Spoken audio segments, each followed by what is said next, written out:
get paid, manage risk, scale up. We do not just fly, we on the sky, sky commander, die. See, above, go, we on, get ahead. Okay, let's get started. Today, we are opening up a digital folder that I guarantee it sits on the desktop of almost every business owner or freelancer or account executive listening to us right now. Oh, yeah, absolutely. Usually buried, like 3 levels deep? Yeah, 3 levels deep in the file structure, just gathering digital dust. And look, if we are being brutally honest with ourselves today, most people are using it completely wrong. Completely. We are talking about the case study. The humble, often completely ignored, and usually incredibly boring case study. Yeah.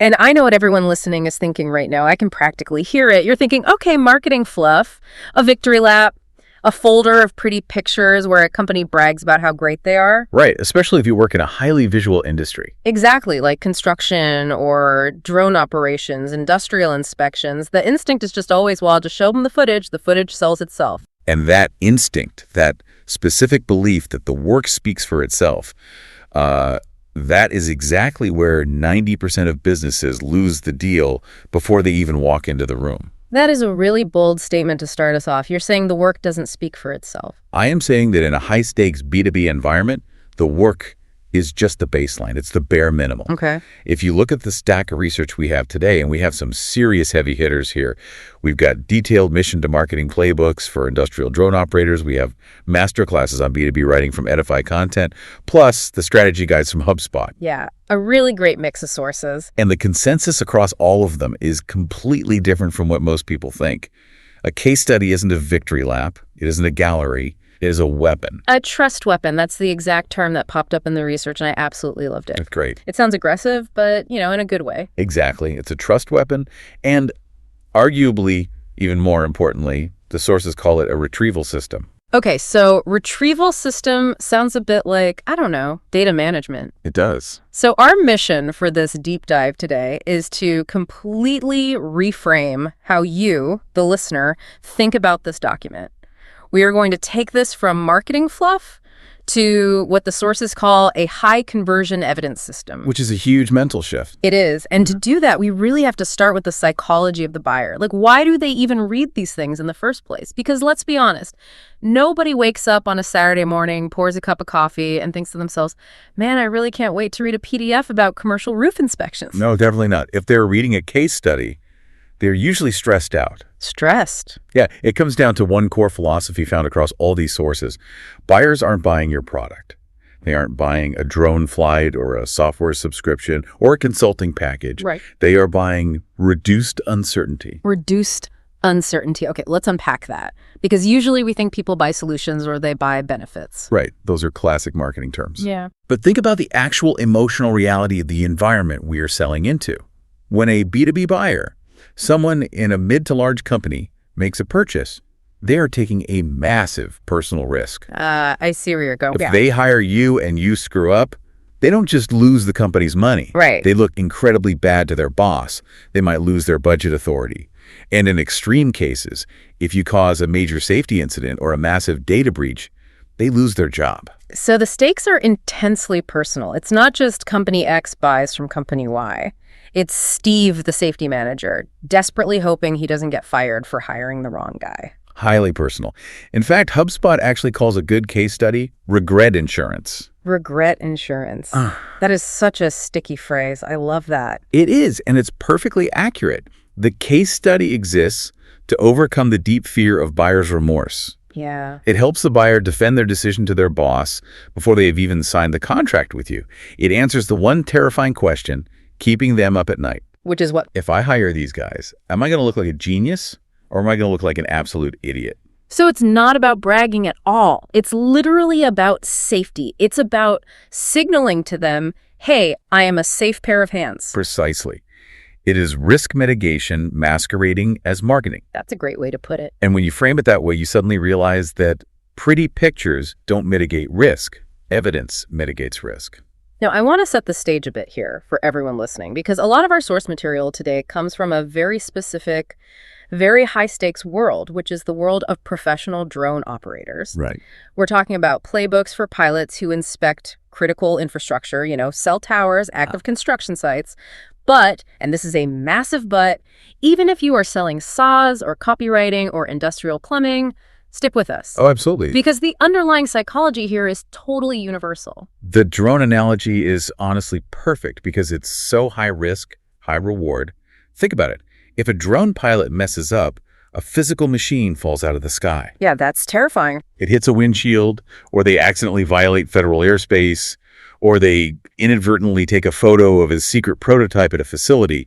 The stakes are very visceral. Right, you can see the danger. But that exact same underlying anxiety exists when a CTO buys new enterprise software. Is this going to crash our entire system? Is this compliant with our data laws? Yeah.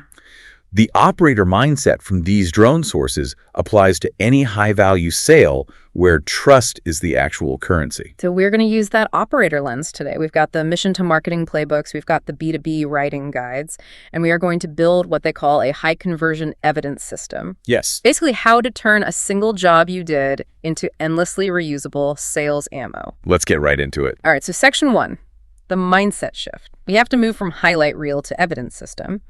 The sources talk about a big problem that most people have called selling in general.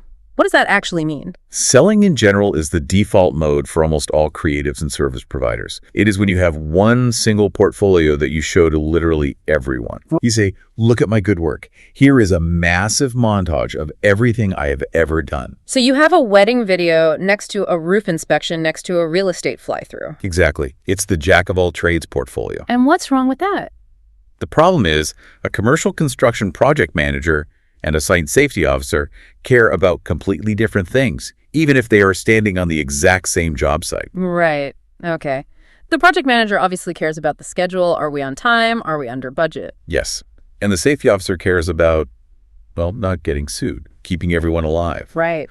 If you show that safety officer a really cool video of your drone flying super fast and close to a crane because you think it looks cinematic, they do not see cool. They see immense risk. Wow, yeah. They see liability. They see a vendor who clearly doesn't understand industrial safety protocols.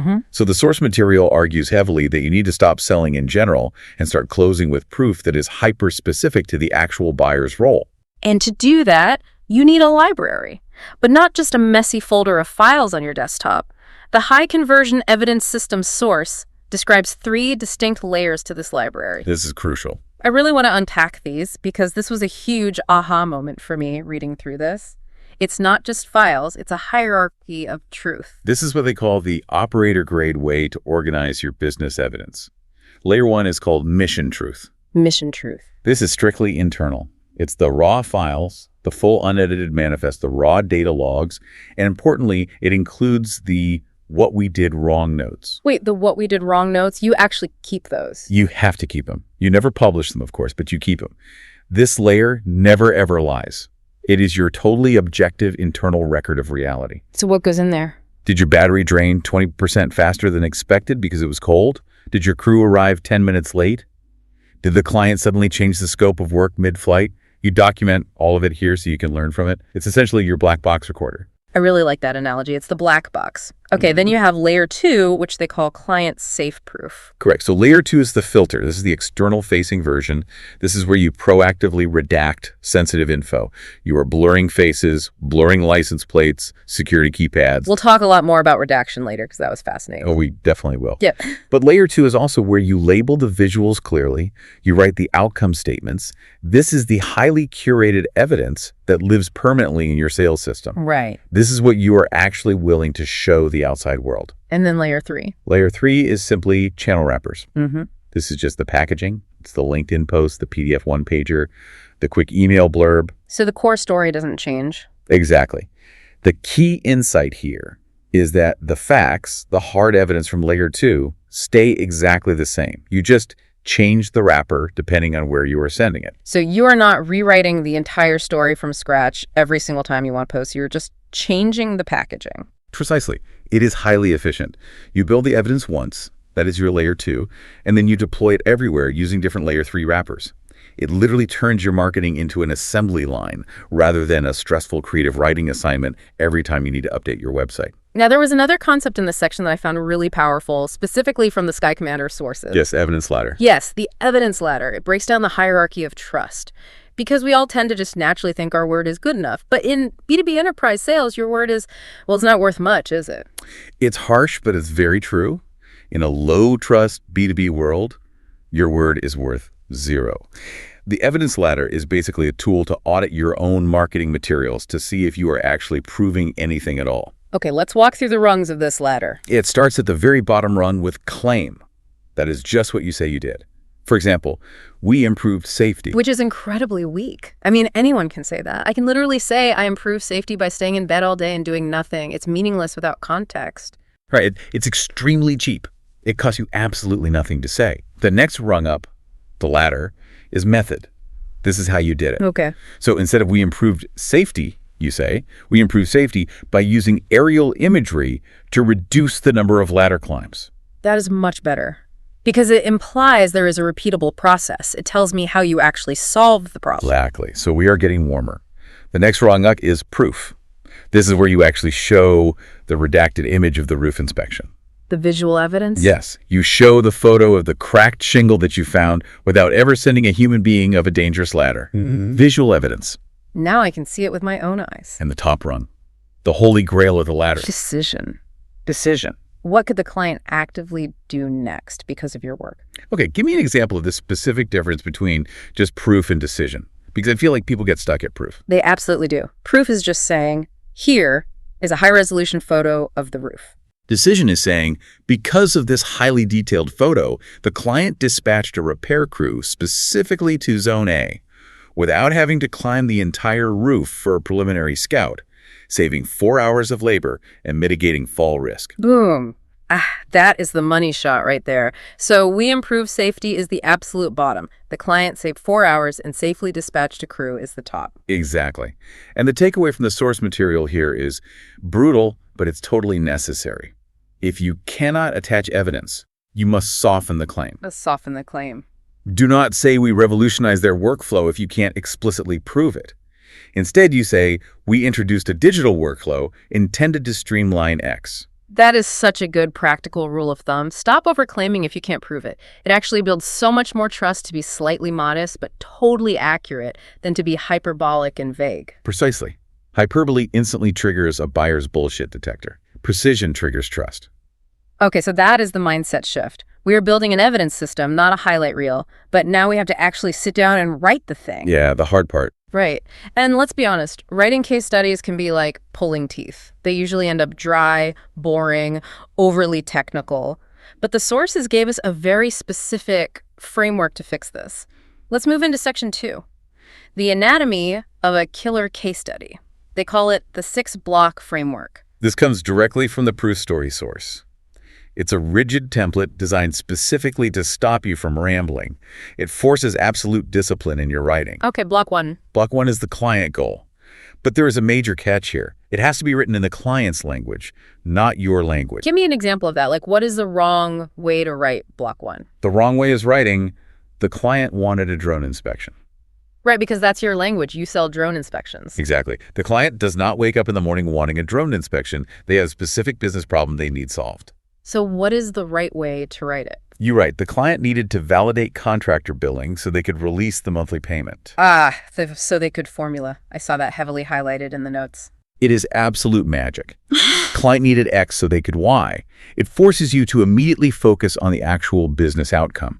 Another example, the client needed a 3D map so they could calculate stockpile volume for end-of-year tax reporting. Do you see the difference? I do. It instantly connects the physical activity to the money. Suddenly, the drone isn't just a cool toy flying around. It's an indispensable accounting tool. Exactly. Okay, block 2. And honestly, this is my absolute favorite one. Constraints. The credibility builder? Yeah, I was so surprised by this when I read the sources. The playbooks explicitly say you should list the difficulties you faced on the job, the bad weather, the tight physical access, the annoying privacy rules. Why on earth would you highlight the negative parts of the job? Because constraints equal credibility. Yeah. If you write a case study and say, oh, everything went perfectly, you sound like a total novice. Or worse, you sound like a liar. Real operators know that nothing ever goes perfectly in the field. If you say, we had high winds, 25-knot gusts and a very tight security perimeter near an active highway. The buyer reads that and thinks, okay, these guys actually operate in reality. They're professionals. They handle the wind. It proves you aren't just running a simulation in your backyard. You are operating in the messy, real world. Exactly. It signals deep maturity. It tells the ops manager reading this document, I can completely trust these guys when things inevitably get messy on my site. It basically transforms a negative constraint into a massive competency proof point. That's brilliant. All right, so block 3 is the plan. Right. This is where you prove you didn't just show up and improvise. You need to mention your safety protocols, your specific go-no-go thresholds. You show them that you thought about the job deeply before you ever did it. Like what? Like saying, we established a primary launch zone and a secondary backup landing zone in case of pedestrian interference. It shows incredible foresight. And block 4 is execution. Execution focuses entirely on control. If something went wrong, let's say a massive crane suddenly moved into your planned flight path. Yeah. How did you adjust safely? It is not about the drama of the moment. It is about the control. You write, paused operations, reestablished line of sight, resumed mission. Got it. So boring is actually good here. Drama is bad. In movies, we want drama, but in B2B sales, we desperately want boredom. Total boredom. Predictability. Survive. Deliverables. Now, the source made a really big point here that I want to emphasize. They said you must treat deliverables as products, not just files. This is a huge shift for gaining pricing power. Do not ever say, we sent a folder of JPGs. Say, we delivered a decision-ready findings pack. Right. Or a management one-pager. So it sounds like a tangible product. Because it is. And because it sounds like a product, it feels like it has real value. There's a great quote from the source, confusion feels cheap, clarity feels premium. Confusion feels cheap. That phrase is definitely going to stick with me. It's so true, though. If I pay thousands of dollars and I just get an email with a link to a messy Google Drive containing 400 files, all named DSC001.jpg, I feel like I just hired a college kid. Exactly. And you feel exhausted because now you have to do all the work to sort through it. But if I get a neatly organized folder structure called Final Report and high-res images and action items, I immediately feel taken care of. I feel like I bought a premium service. And finally, we have block 6. Outcome, the so what of the whole thing. And this must be a concrete decision that was enabled. Dispatched a repair crew, approved a progress payment, avoided a dangerous climb. Right. If you end your entire case study with, the client was very happy with the results, you have completely failed. The client was happy is definitely not a business outcome. No. It is just a nice sentiment. Yeah. It's nice to have, but nice sentiments do not get a $50,000 budget approval. The client saved $10,000 or the client avoided a major OSHA safety incident. That is a real outcome. Now, before you just hit publish on this beautiful 6-block masterpiece you've written, there is one more vital step the sources mention. It's called the buyer lens rewrite. Yes. Yeah. You need to essentially look at what you just wrote through 3 very different pairs of glasses. First, the ops manager voice. What do they care about? They care deeply about risk reduction and knowing what broke. Then you put on the engineering voice glasses. They care about data tolerances. Is this data accurate? Is your process repeatable? Okay. And finally, the procurement voice. Procurement. The people with the actual checkbook. The ones who usually kill the deal at the final hour. Exactly. Procurement cares about scope creep, liability insurance, and rigid cost control. Right. If your case study does not clearly speak to all 3 of those voices, you might get the ops manager incredibly excited, but procurement will absolutely kill the deal because you completely forgot to mention your $2 million liability insurance or your safety standards. It's like you have to be totally multilingual. You have to speak fluent ops, fluent engineering, and fluent money. That is B2B sales in a nutshell. You are almost never selling to just one person. You are selling to a buying committee. And usually the people in that committee don't even talk to each other very well. Right. Your case study has to essentially bridge that communication gap for them. Okay, let's move into section 3. We have the story structure down. Now we need the actual evidence. And this is where the sources take a really hard left turn from what I initially expected. They talk heavily about something called process proof. Basically, selling the boring stuff. The boring stuff is exactly what serious buyers absolutely obsess over. The source actually puts it perfectly. It says, footage proves you can fly. Process proves you can be trusted. Man, that is a quote for the wall right there. It really is. Because enterprise buyers, we're talking about people running utility grids, massive construction sites, or large corporate IT departments, they already assume you can take a decent picture or write functional code. Right, that's just table stakes to them. It's exactly table stakes. What they actually deeply worry about is, are you going to be a massive liability to my operation? Are you going to accidentally shut down my site? Are you going to leak my proprietary data? So you need to show them physical artifacts of your operational discipline. What kind of artifacts are we talking about here? Checklists, for one. A simple screenshot of a thoroughly completed pre-flight checklist physically proves that you do not just rely on your memory. Okay. Planning screenshots. Show a picture of your carefully planned flight path overlaid on a map. Safety notes. A literal picture of the safety cones and warning signage you set up at the site. Wait, a picture of cones? Really? You want me to put a picture of orange traffic cones in my premium marketing portfolio? Ideally, yes. It physically proves that you secure your launch zone. It proves that you actively care about safety on their specific site. Wow. Think about it. If I am a site superintendent and I'm flicking through your case study and I see that you took the extra time to cone off your landing area, I instantly know you respect my safety culture. That is worth so much more to me than a beautifully color-graded cinematic sunset shot. It shows you speak my language. It's a huge signal. It says, I am one of you. Exactly. It creates a deep psychological bond. We both prioritize safety above all else. And there was also a specific mention of folder structure as an artifact, like literally just taking a computer screenshot of your file directories. Yes, absolutely. Right. A screenshot showing a folder named A01 raw, then O2 processed, then O3 delivered. It just screams, we are a highly organized operation. Yeah. If I'm a stressed out buyer and I see that screenshot, I immediately know I am not going to get a messy drive link with unnamed files. I know I'm getting a predictable system. It instantly reduces the cognitive load for the buyer. That is such a ridiculously simple hack. Just screenshot your organization. Okay, now we have to talk about the redaction rule. This came up a lot in the drone-specific sources, but it totally applies to anyone handling any kind of client data. This is critical, non-negotiable. The rule is simply, if it shows faces, license plates, security gates, or equipment ID tags, you must redact it. Blur it out entirely. But what if it was perfectly legal to film it? The source mentioned this common myth, the myth of, if I flew legally, I can post it. That is a very dangerous myth. Legality, as in where you are physically allowed to fly your drone, is aviation law. It's the FAA in the US or Transport Canada. Right. Publishing that imagery is privacy and civil law. Just because you can legally fly in the airspace over a neighbor's yard absolutely does not mean you can post a 4K video of them swimming in their pool on your LinkedIn without getting sued for invasion of privacy. Right. Or worse, getting your clients sued. Exactly. And for industrial clients, showing a keypad, security gate code, or a hidden camera location is a massive, massive security breach.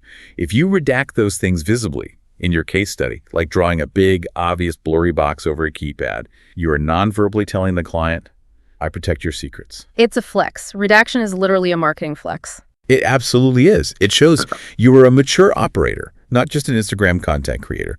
You prioritize their corporate security way over getting a cool shot for your portfolio. Yeah. And you should also always include a compliance snapshot box in the case study. What's that? Just a little visual box that lists the specific regulations you rigorously followed on that mission. FAA Part 107, remote ID compliance, any specific local safety protocols. Right. So Part 107 for the Americans, SFOC for the Canadian operators. Exactly. It cleanly answers that deep underlying fear. Will this vendor get us in trouble? Will this vendor get us in trouble? I really feel like that is a silent subtext of every single B2B transaction ever made. It really is. And if you actively answer that question before they even have a chance to ask it, you are miles and miles ahead of your competition who is just sitting there showing pretty pictures. Absolutely. Okay, moving on to section 4, the visuals. We're talking about making technical value obvious. And obviously the absolute king of this is the classic before and after shot. But apparently there is an exact science to doing this right. You can't just slap two random photos together side by side. No, you really can't. There are strict rules of contrast you have to follow. Rule number 1 is match the viewpoint exactly. Same exact zoom levels, same lighting if possible, same exact angle. Why is that so rigidly important? Because if the after photo is taken from a slightly different angle, or just looks a bit brighter because the sun came out, the buyer's brain instantly thinks, wait, is the problem actually fixed, or is this just a much better photo? Oh, wow. They subconsciously start arguing with the picture itself instead of trusting the result you're trying to show them. You want to heavily engineer the contrast, so the absolute only difference their eye can see is the problem that you successfully solved. It's just like those late night weight loss ads where the after photo has a nice tan, a haircut, and way better studio lighting. We all instantly know it's fake. Exactly. Do not be the cheap weight loss ad. Yeah. Be the objective scientific record. When the camera angle is identical, the physical change just pops. It becomes undeniable proof. And then the sources say you have to label it using a very specific stack. Yes, the labeling stack. You don't just lazily put a red arrow on a photo. Yeah. You use a complete system. First, what is it? For example, cracked flashing. Second, where is it? North slope. Okay. Third, what does it actually matter? Leak risk. And fourth, action. Dispatch repair team. I really love the action part of that stack. You're literally telling the photo what it needs to do. You're directly connecting the digital pixel to the physical payroll. You're saying this specific pixel on your screen means you need to pay to send a guy out to fix it. It completely transforms passive data into an active to-do list, which is exactly what busy managers want.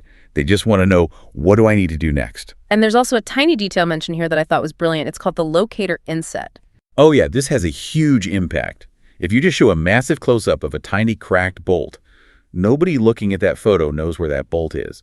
It could be anywhere on a 3-acre facility. Right. It's totally divorced from context. So you put a very small overview map in the corner of the image with a tiny red box showing exactly where this zoom in is located on the site. Context creates confidence. It's exactly like the "you are here" star on a mall map. Without it, the detailed directory is basically useless. Exactly. It helps the stress-out viewer orient themselves instantly. If they have to sit there and guess where the problem is, they get frustrated. And frustrated buyers do not sign lucrative contracts. The source also talks heavily about productizing deliverables again in this visual section. Like, really stop calling them photos and videos. Right. Call them annotated findings packs. And always include a deliverables manifest. Which is what exactly? It's a simple, clean document listing every single file you delivered, its specific business purpose, and exactly how the client should open it. This totally eliminates the confusion feels cheap problem we talked about. If the client opens your delivery package and genuinely doesn't know what folder to click first, you have instantly lost perceived value. Okay, section 5. We've got the case study written. We've got the compelling visuals engineered perfectly. Now we need the one-pager, the internal approval accelerant. Now, just to be clear, this is not the case study itself. Right? No, this is a highly specific stripped-down document designed for exactly one person, the boss.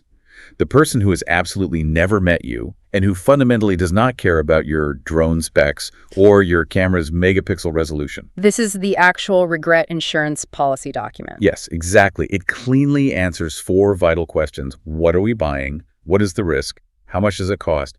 And when does it happen? It needs to be totally scannable in under 10 seconds. 10 seconds. Wow. So what is the structure of a document that fast? The top third is what they call the skim zone. The title must focus purely on the outcome. So it's roof assessment to reduce safety risk. It is never drone flight services. Right.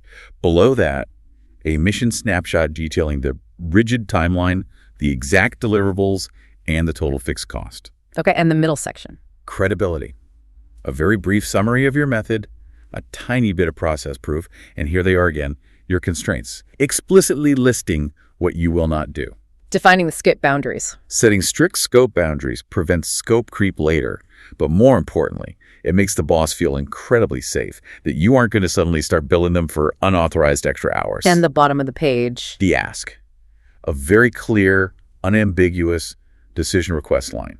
Something like, approval requested to proceed with capture on November 12th. It basically pre-writes the approval email for them. They literally just have to forward your PDF to finance and say yes. That is the entire point of the document. Yeah. It perfectly satisfies the buying committee. Right. The safety guy sees the safety note and is happy.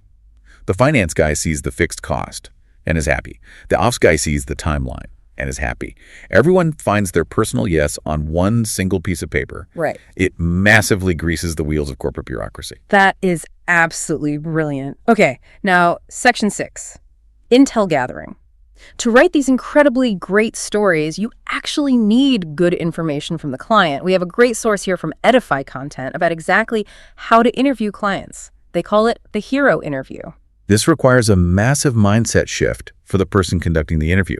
The goal is to deeply make the interviewee the absolute hero of the story, not you, not your company. Right.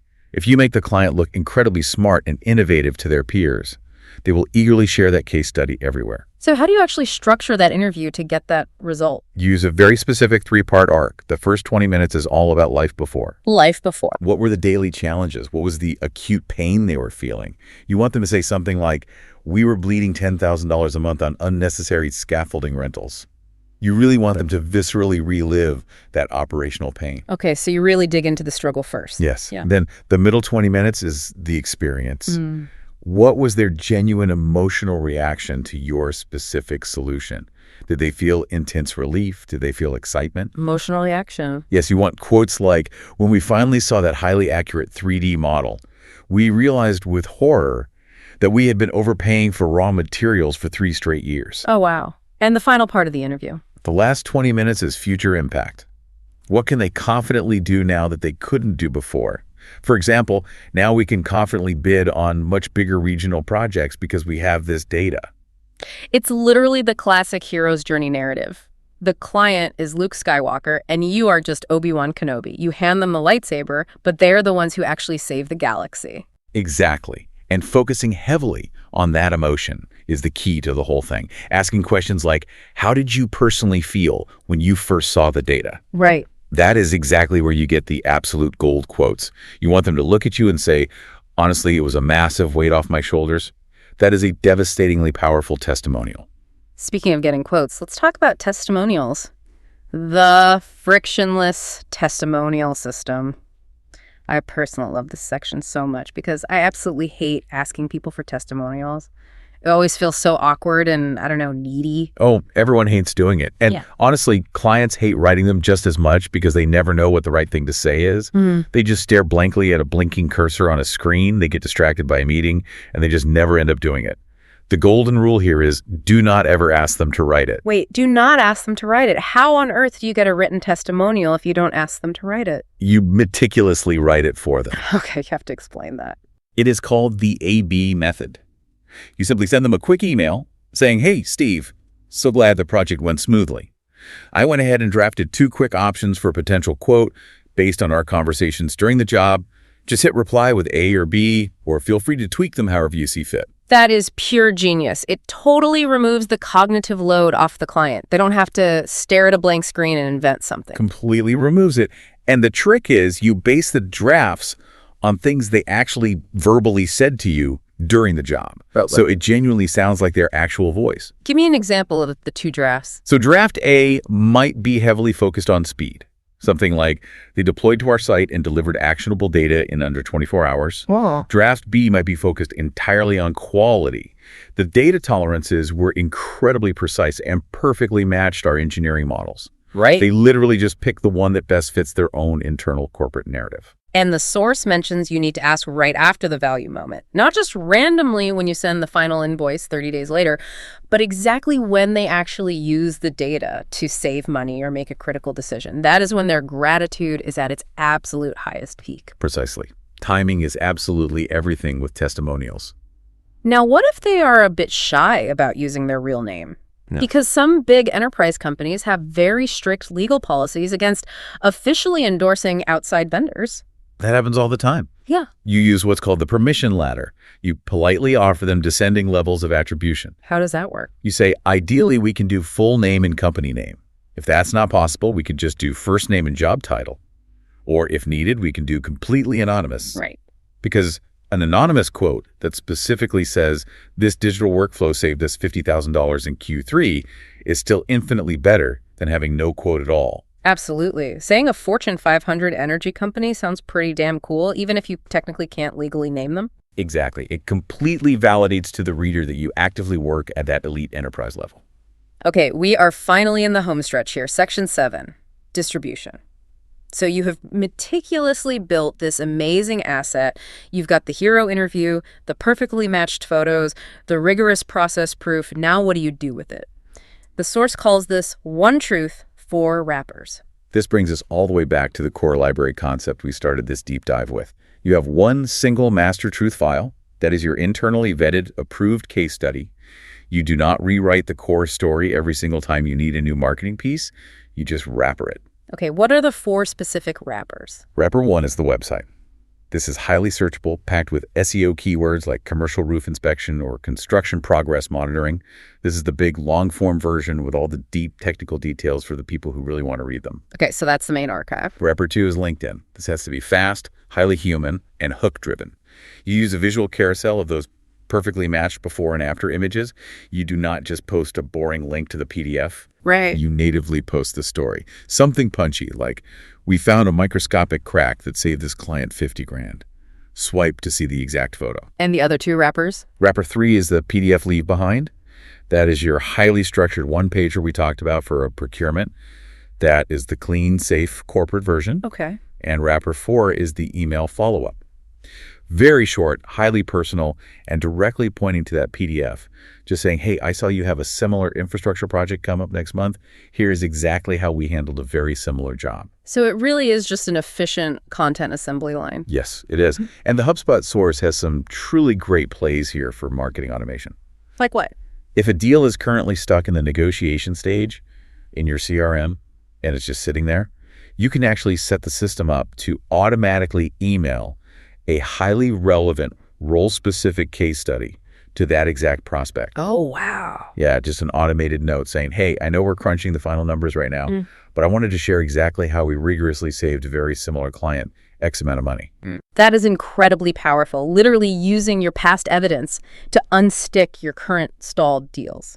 And the CRM tracks exactly who opens it too, using document snippets. So you inherently know if they're actually still interested. Right. If you see that the ops manager just opened your PDF case study 5 times in the last hour, you pick up the phone and call them immediately because they are actively thinking about your proposal right in that very second. Man, that is so smart. So bringing it all home for everyone listening, we have gone really deep today. We've comprehensively covered the buyer psychology, the 6-block structural framework, the rules for visuals, and the distribution assembly line. What is the ultimate summary here? The summary is that case studies are absolutely not about looking cool. They are fundamentally about transferring trust. Transferring trust. Yes, you must intentionally include the boring stuff, the operational constraints, the rigorous safety checks, the process proof, because that boring stuff is exactly what deeply convinces a serious enterprise buyer that you aren't going to be a massive risk to their career. They function purely as regret insurance. Regret insurance. I'm definitely going to be using that phrase from now on. It's the absolute key takeaway of all this material. So for our final provocative thought today, we have a direct challenge for the listener. The sources explicitly call it the Wingman Challenge. I love this challenge. So here it is. In your very next discovery call or your next big sales meeting, I want you to completely stop talking about yourself. Stop talking about your gear, your software, your background. Instead, listen extremely closely for the client's core decision verb. Decision verb. Okay. What are they actually trying to do? Are they trying to dispatch a repair crew? Are they trying to approve a massive budget? Are they trying to repair a critical leak? Identify the verb. Identify that specific verb. And then, and this is the crucial part, show them exactly one specific micro case study, just one single proof card that directly matches that exact decision. Do not show them your whole bloated library. Right. Do not send them a messy Dropbox link with 50 vaguely named folders. Show them the one single card that definitively proves you can solve that one specific problem. Like saying, oh, you need to confidently dispatch a crew. Here's exactly how we helped a Simile client dispatch a crew 50% faster. Exactly. If you can make that mental shift, if you can stop desperately selling flight time or software features and start confidently selling enabled decisions, you instantly stop competing on price with amateurs and hobbyists, and you start operating and billing like a true strategic partner. That is the ultimate shift right there, moving from being a disposable vendor to becoming an indispensable partner. That is the shift. Well, thank you so much for stepping into the operator's seat with us today. This has truly been a masterclass in how to turn evidence into real income. Go out there and meticulously build your own high conversion evidence system. That's a wrap on today's mission, Commander. See above, go beyond, get ahead. For more training, tools, and intel, head to skycommander.ca. If you learned something new, share it, subscribe, and leave us a 5-star debrief.